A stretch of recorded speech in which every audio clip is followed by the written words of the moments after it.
저는 박진수입니다. 올해 67살이죠. 35년 동안 시내버스 운전대를 잡았습니다. 매일 같은 노선을 오가며 수많은 사람들을 태우고 내려드렸어요. 버스 안에서 벌어지는 온갖 일들을 지켜보다 보니 자연스럽게 사람을 읽는 눈이 생겼습니다. 누가 거짓말을 하는지, 누가 마음에 상처를 안고 있는지 대충 알 수 있게 되었거든요. 아내 순자를 떠나보낸 지 이제 3년째입니다. 혼자 사는 게 처음엔 막막했지만 요즘은 나름대로 규칙적인 생활을 하고 있어요. 아침마다 동네 한 바퀴 돌고 경로당에서 바둑도 두고 마트에서 할인 상품 챙기는 재미도 쏠쏠하죠. 그런데 가장 소중한 취미가 하나 있습니다. 바로 휴대폰으로 일상을 기록하는 거예요. 꽃이 피는 모습, 동네 고양이들, 때로는 재미있는 간판까지요. 순자가 살아있을 때 당신 그거 찍어서 뭐 해 하고 놀렸는데 지금은 그 사진들이 제 유일한 벗이 되었습니다. 그날도 평소처럼 휴대폰을 주머니에 넣고 나갔어요. 성민이가 전화를 걸어 같이 산에 가자고 하더군요. 성민이는 저와 같은 해에 태어나 어릴 때부터 친구였습니다. 똑같이 버스기사 생활을 했지만 성민이는 저보다 일찍 그만두고 작은 사업을 시작했거든요. 요즘 들어 성민이 표정이 많이 어두워진 게 걸렸지만 옛 친구가 부르는데 거절할 수는 없었죠. 산길을 오르며 성민이는 계속 이상한 소리를 했습니다. 진수야, 우리 나이에 새 출발할 수도 있지 않겠나, 그런 말들이요. 처음엔 건강관리 얘기인 줄 알았는데 점점 분위기가 묘해지더군요. 산 중턱에 있는 작은 오두막에 도착했을 때 바람이 세차게 불어왔습니다. 성민이는 오두막 앞 절벽 근처에서 뭔가를 내려다보고 있었어요. 저는 그 뒷모습을 찍어두려고 휴대폰을 꺼냈습니다. 그런데 그 순간 성민이가 갑자기 비틀거리며 절벽 아래로 떨어져 버렸어요. 너무 갑작스러운 일이라 저는 그저 멍하니 서 있을 수밖에 없었습니다. 손에 든 휴대폰의 셔터가 저도 모르게 눌렸고 그 끔찍한 순간이 화면에 담겼습니다. 하지만 그때는 그걸 확인할 여유가 없었죠. 급하게 119에 신고하고 구조대를 기다리는 것만으로도 정신이 없었거든요. 119에 신고하고 구조대가 올 때까지 기다리는 시간이 정말 길었습니다. 성민이는 이미 숨을 거둔 뒤였어요. 경찰이 와서 이것저것 물어봤지만 저는 그저 갑자기 떨어졌다고만 말할 수 있었습니다. 사실 그게 전부였거든요. 하지만 뭔가 이상한 느낌이 계속 들었어요. 성민이가 왜 그렇게 절벽 가까이 갔는지, 떨어지기 전에 뭘 그렇게 내려다보고 있었는지 말입니다. 집으로 돌아와서 그날 찍은 사진을 확인해 보려 했는데 이상하게도 휴대폰이 보이지 않았습니다. 분명 주머니에 넣고 왔는데 어디로 갔을까요? 혹시 산에서 떨어뜨렸나 싶어 다음 날 다시 올라가 봤지만 찾을 수 없었어요. 그 휴대폰에는 성민이가 떨어지는 순간이 담겨 있을 텐데 말입니다. 며칠 뒤 하영이가 집으로 찾아왔습니다. 하영이는 옆집에 사는 아줌마인데 제 아내 순자와 절친했던 사이예요. 순자가 돌아가신 뒤로도 가끔 반찬을 가져다 주며 안부를 물어보곤 했죠. 그런데 그날 하영이 표정이 평소와 달랐습니다. 걱정스러운 듯 하면서도 뭔가 숨기는 것 같은 기색이 역력했어요. 진수 오빠, 성민이 일로 많이 놀랐죠. 하영이는 차를 마시며 조심스럽게 말을 꺼냈습니다. 그런데 오빠, 그날 산에서 뭔가 특별한 일은 없었어요. 성민이가 무슨 말을 했다거나 이상했습니다. 왜 하영이가 그런 걸 궁금해하는 걸까요? 저는 딱히 특별한 건 없었다고 대답했지만 하영이는 계속 뭔가 더 알고 싶어 하는 눈치였어요. 그날 밤 잠자리에 들기 전에 문득 생각해보니 하영이와 성민이가 어떤 관계인지 정확히 알지 못한다는 걸 깨달았습니다. 그저 동네 사람이라고만 생각했는데 혹시 제가 모르는 무언가가 있는 건 아닐까요? 휴대폰도 사라지고 하영이의 수상한 질문까지요. 뭔가 단순한 사고가 아닌 것 같은 불안한 기분이 들기 시작했습니다. 성민이 장례를 치르는 동안 저는 계속 이상한 시선들을 느꼈습니다. 조문객들 사이에서 수군거리는 소리가 들렸어요. 혼자 산에 갔다가 그런 일이 진수 어르신이 같이 있었는데 어떻게 된 거래 그런 말들이 제 귀에 들어왔습니다. 마치 제가 뭔가 숨기고 있다는 듯한 시선들이었어요. 성민이의 조카 태준이가 서울에서 내려왔습니다. 30대 중반쯤 되어 보이는 깔끔한 정장 차림의 남자였어요. 태준이는 성민이와 가장 가까운 혈육이라며 유산 정리를 위해 왔다고 했습니다. 그런데 이 사람도 묘하게 저를 의심스러운 눈으로 바라보더군요. 삼촌이 마지막에 무슨 말씀을 하셨나요? 태준이가 조심스럽게 물어봤습니다. 혹시 저에게 전해줄 말은 없으셨는지 저는 딱히 특별한 말은 없었다고 대답했지만 태준이는 뭔가 석연치 않다는 표정을 지었어요. 그리고는 삼촌이 요즘 중요한 일을 처리하고 계셨는데 관련 서류나 물건을 보신 적이 있나요? 라고 물었습니다. 서류라니 무슨 서류를 말하는 걸까요? 저는 성민이의 사업에 대해서는 거의 아는 게 없었습니다. 가끔 만나서 술 한잔하며 옛날 얘기나 하는 사이였거든요.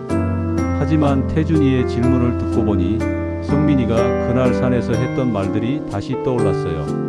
새 출발할 수도 있지 않겠나는 말이 단순한 인생 얘기가 아닐 수도 있겠다는 생각이 들었습니다.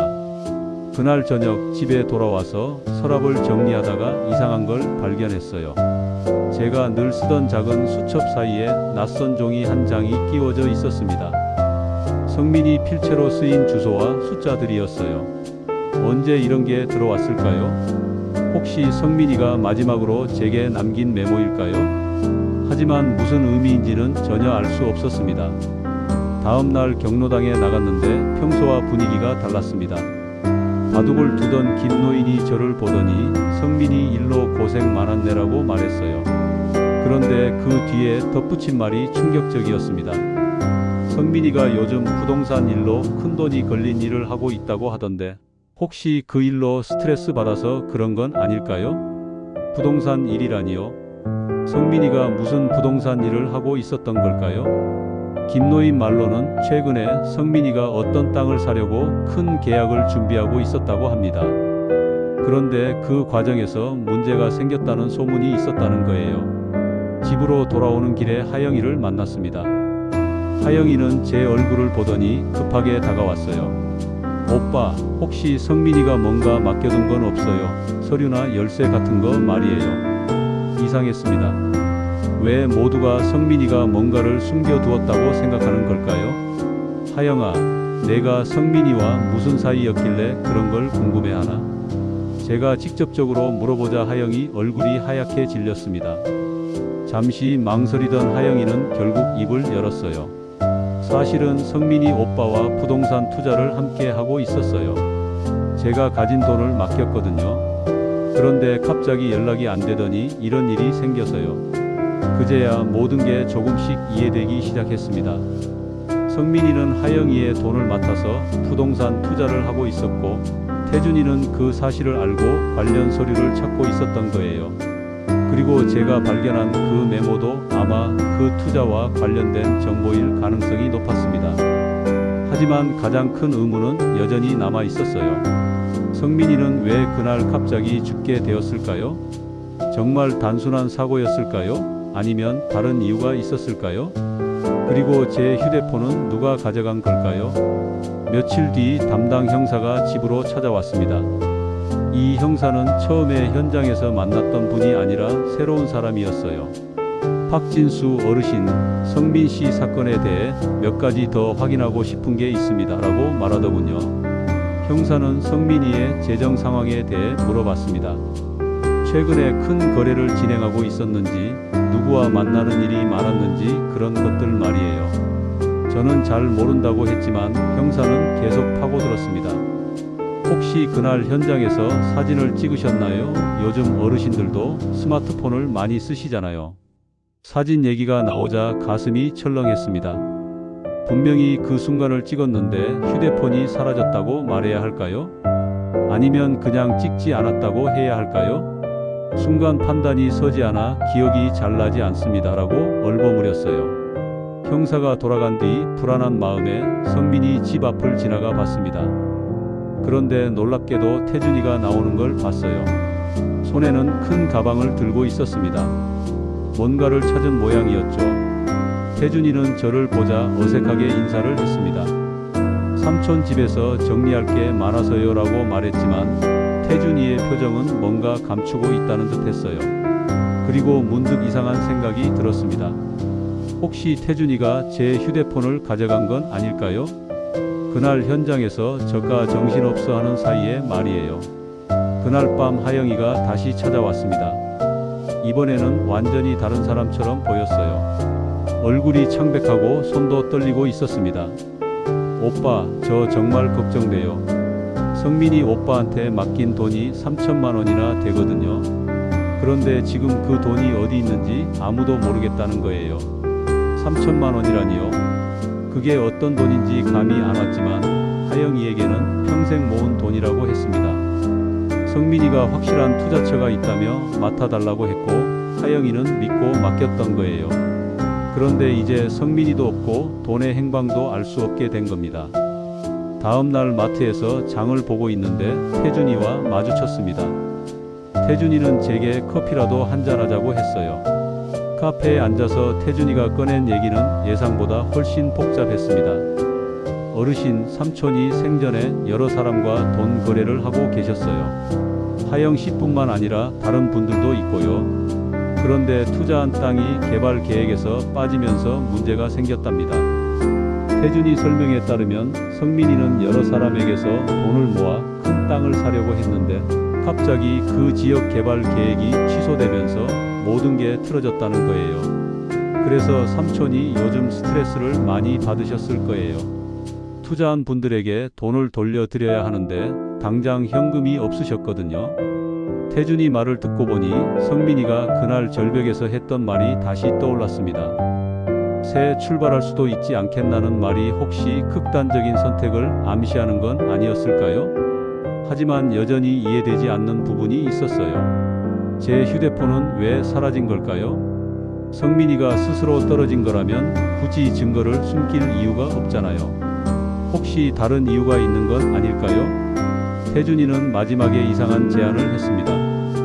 어르신, 혹시 그날 삼촌이 뭔가 주신 건 없으세요? 작은 종이라도요. 사실 투자 관련 중요한 서류가 분실됐거든요. 그 말을 듣는 순간 제가 찾은 그 메모가 떠올랐습니다. 하지만 왠지 태준이에게 보여주면 안 될 것 같은 직감이 들었어요. 특별한 건 없었습니다 라고 대답하자 태준이는 아쉬운 표정을 지었습니다. 그리고는 만약 나중에라도 뭔가 발견되면 꼭 연락해 주세요. 투자하신 분들 때문에라도 꼭 찾아야 하는 서류거든요 라고 당부했어요. 집에 돌아와서 그 메모를 다시 봤습니다. 주소와 숫자들이 적혀 있었는데 혹시 이게 그 투자 땅의 주소일까요? 아니면 다른 의미일까요? 점점 더 미궁 속으로 빠져드는 기분이었습니다. 며칠 뒤 우연히 경로당에서 만난 최 할아버지로부터 충격적인 얘기를 들었습니다. 최 할아버지는 부동산 일을 오래 했던 분이라 이 지역 땅 거래에 대해 잘 알고 계셨어요. 성민이가 투자하려던 그 땅 말이야. 처음부터 개발 가능성이 희박했다네. 행정구역상 개발 제한 구역이라 웬만해선 개발허가가 안 나와. 그런데 성민이는 확실한 정보가 있다며 사람들 돈을 모았다더군. 최 할아버지 말에 따르면 성민이의 투자는 처음부터 무리가 있었다는 겁니다. 그럼 성민이는 사기를 친 건가요? 아니면 누군가에게 속은 건가요? 점점 더 복잡해지는 상황에 머리가 어지러웠습니다. 그런데 그때 최 할아버지가 더 놀라운 얘기를 했어요. 그런데 며칠 전에 그 땅 주인이 바뀌었다더군. 성민이가 죽기 직전에 말이야. 참 이상한 타이밍이지. 땅 주인이 바뀌었다니요. 그럼 누군가는 그 땅을 샀다는 얘기 아닌가요? 성민이가 실패한 그 투자를 다른 누군가가 성공시킨 건가요? 집에 와서 성민이가 남긴 메모를 다시 자세히 봤습니다. 그리고 인터넷으로 그 주소를 검색해 봤어요. 놀랍게도 그곳이 바로 성민이가 투자하려던 그 땅이었습니다. 그럼 이 메모는 정말 중요한 단서인 거네요. 하지만 왜 성민이는 이 메모를 제게 남긴 걸까요? 그리고 이 숫자들은 무슨 의미일까요? 혹시 계좌번호나 비밀번호 같은 건 아닐까요? 그날 밤 하영이가 또 찾아왔습니다. 이번에는 완전히 다른 사람처럼 보였어요. 화가 나 있는 것 같기도 하고 무서워하는 것 같기도 하고요. 오빠, 저 정말 이상한 전화를 받았어요. 성민이 오빠가 숨겨둔 돈을 찾고 있다는 사람이 연락을 해왔거든요. 누가 그런 전화를 했을까요? 태준이일까요? 아니면 다른 누군가일까요? 하영이는 그 사람이 성민이의 비밀 계좌를 알고 있다며 같이 찾자고 했다고 합니다. 하지만 뭔가 수상해서 거절했다고 하더군요. 이제 확실해졌습니다. 성민이의 죽음은 단순한 사고가 아니에요. 여기에는 돈과 관련된 더 큰 비밀이 숨어 있습니다. 다음 날 성민이 집 근처를 지나가다가 이상한 장면을 목격했습니다. 낯선 남자 2명이 성민이 집 주변을 기웃거리고 있었어요. 이 사람들은 제가 나타나자 급하게 자리를 뜨더군요. 뭔가 수상한 냄새가 났습니다. 그날 저녁집에서 성민이가 남긴 메모를 다시 보고 있는데 초인종이 울렸습니다. 문을 열어보니 처음 보는 중년 남자가 서 있었어요. 정장을 입고 있었지만 왠지 분위기가 무서웠습니다. 박진수 씨죠. 성민 씨와 관련해서 할 말이 있어서 왔습니다. 그 남자는 자신을 민 대리라고 소개했어요. 성민이와 사업을 같이 했다고 하더군요. 성민 씨가 마지막에 뭔가 맡기신 게 있을 텐데 그걸 찾고 있습니다. 또 그 얘기네요. 모두가 성민이가 뭔가를 숨겨뒀다고 생각하고 있어요. 저는 모르는 일이라고 했지만 민 대리는 쉽게 포기하지 않았습니다. 성민 씨 핸드폰에 박진수 씨한테 마지막으로 전화한 기록이 있어요. 그날 뭔가 중요한 얘기를 하셨을 거 아니에요. 그제야 깨달았습니다. 이 사람들은 성민이의 핸드폰 기록까지 확인하고 있었던 거예요. 그럼 제 휴대폰을 가져간 것도 이 사람들일 가능성이 높습니다. 갑자기 무서워졌어요. 정말 모르는 일입니다. 그날은 그냥 산에 갔다가 사고가 났을 뿐이에요. 제가 단호하게 말하자 민 대리는 의미심장한 미소를 지었습니다. 그러시다면 할 수 없죠. 하지만 나중에 생각나는 게 있으면 꼭 연락하세요. 성민 씨 빚 때문에 많은 사람들이 피해를 보고 있거든요. 민 대리가 떠난 뒤 저는 문을 단단히 잠그고 메모를 다시 봤습니다. 이제 확실히 알겠어요. 이 메모가 뭔가 중요한 단서라는 걸요. 하지만 이걸 어떻게 해야 할지 모르겠습니다. 잘못하면 저도 위험해질 수 있을 것 같아요. 그날 밤 잠을 이루지 못하고 있는데 밖에서 이상한 소리가 들렸습니다. 창문으로 내다보니 누군가 제 집 주변을 돌아다니고 있었어요. 정말 무서웠습니다. 이제 저도 이 사람들의 타겟이 된 건가요? 다음 날 아침 일찍 하영이가 급하게 찾아왔습니다. 얼굴이 새하얗게 질려 있었어요. 오빠, 저희 집에도 어젯밤에 누군가 왔다 갔어요. 문 앞에 발자국이 있더라고요. 정말 무서워요.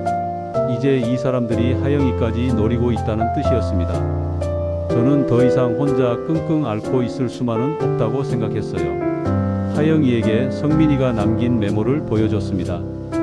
하영이는 그 메모를 보자마자 깜짝 놀라더군요. 오빠, 이건 성민이 오빠가 투자한 땅 주소예요. 그런데 이 숫자들은 혹시 은행 계좌번호 아닐까요? 하영이가 자세히 보더니 이 숫자 앞부분은 제가 아는 은행 코드와 비슷해요 라고 말했습니다. 그날 오후 하영이와 함께 은행에 가봤습니다. 혹시나 해서 성민이 이름으로 된 계좌가 있는지 물어봤더니 정말로 있었어요. 하지만 접근하려면 비밀번호가 필요했습니다. 메모에 적힌 나머지 숫자를 입력해 봤는데 맞았습니다. 계좌에는 놀랍게도 5천만 원이 들어 있었어요. 성민이가 사람들에게서 받은 투자금을 따로 보관해뒀던 거였습니다. 하지만 왜 이걸 저에게 알려준 걸까요? 그리고 왜 그날 산에서 죽게 된 걸까요? 은행에서 나오는 길에 태준이와 마주쳤습니다. 우연이라기엔 너무 시기가 절묘했어요. 태준이는 저희를 보더니 어르신들 무슨 일로 은행에 오셨어요? 라고 물었습니다.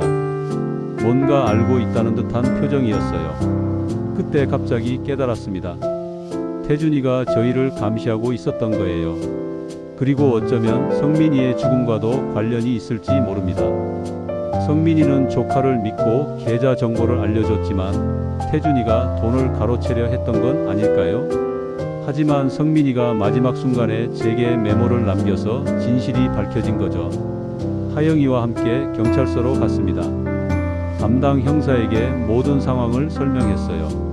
성민이가 남긴 계좌, 태준이의 수상한 행동, 그리고 민대리라는 정체불명의 사람까지요. 형사는 진지하게 들었습니다. 계좌 내역을 조사해보니 놀라운 사실이 드러났습니다.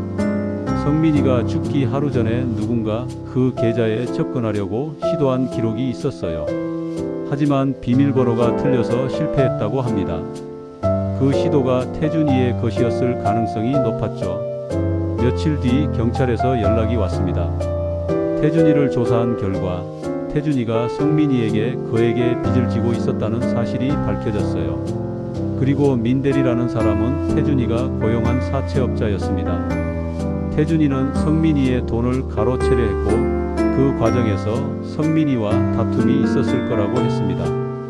하지만 여전히 의문은 남아 있었어요.